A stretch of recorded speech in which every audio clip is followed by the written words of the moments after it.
Ever since vehicles were a thing, people have been modifying them to make them cooler, faster, and a little bit unique. But there are definitely some things that shouldn't be done to a truck because it makes it look ridiculous and stupid. These are the top 5 mods that we recommend that you do not do to your truck. Alright, before I get into my first mod, I will say I am guilty of this. It's straight piping your gas truck. You know, as soon as you get your first truck, the first thing you want to do is take it to your buddy's house, grab out that hacksaw, and just cut that muffler off and just throw it in the trash can.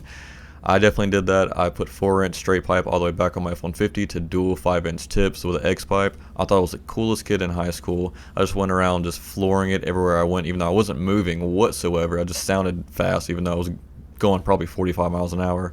But don't do it. You lose all your back pressure, you lose your gas mileage, you attract, cops' attention, which you don't want to do.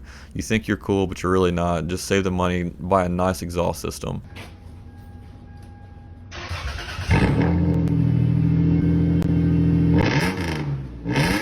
Number 2 on the list is truck nuts. I'm not sure why people like putting these on their truck. I don't know if it's for overcompensating for something.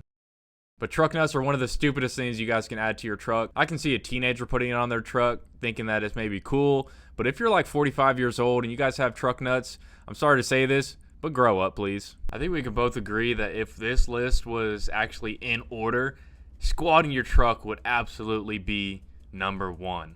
When I feel that touch of a man, it gets me excited when he runs his hands down on my thighs, and then he gets a tight grip all on my cheeks, and then he kisses me on my neck. Like, I know the guys that actually squat their truck probably squat to pee, but that doesn't mean you have to squat your truck also. Whenever you see a squatted truck driving past, it just looks like a dog that's trying to take a shit. I actually know someone that used to squat their truck, and he's gone through 5 different transmissions because when that truck is laid back like that, all of that transmission fluid is not going where it's supposed to, and he just blows the transmission every few months. This list could have easily been completed by just looking at a squatted truck. Like, you got a shitty ass lift in the front, usually rough country, cheap lift. Most of the time they have blown out ball joints and shit like that in the front end. You've got giant exhaust tips like 12 inches plus that are just dragging on the ground. Like, I probably won't say that joke that I was just thinking of. If you've seen any of these trucks, you know that they're hacked to shit. They've got fuzzy ass steering wheels, fuzzy ass headliner. Can't forget the little trees, the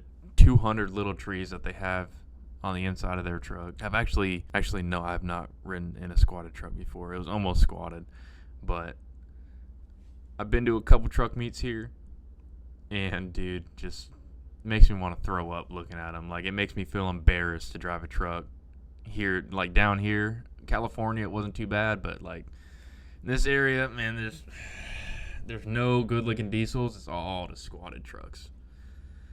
Terrible. So don't squat your truck.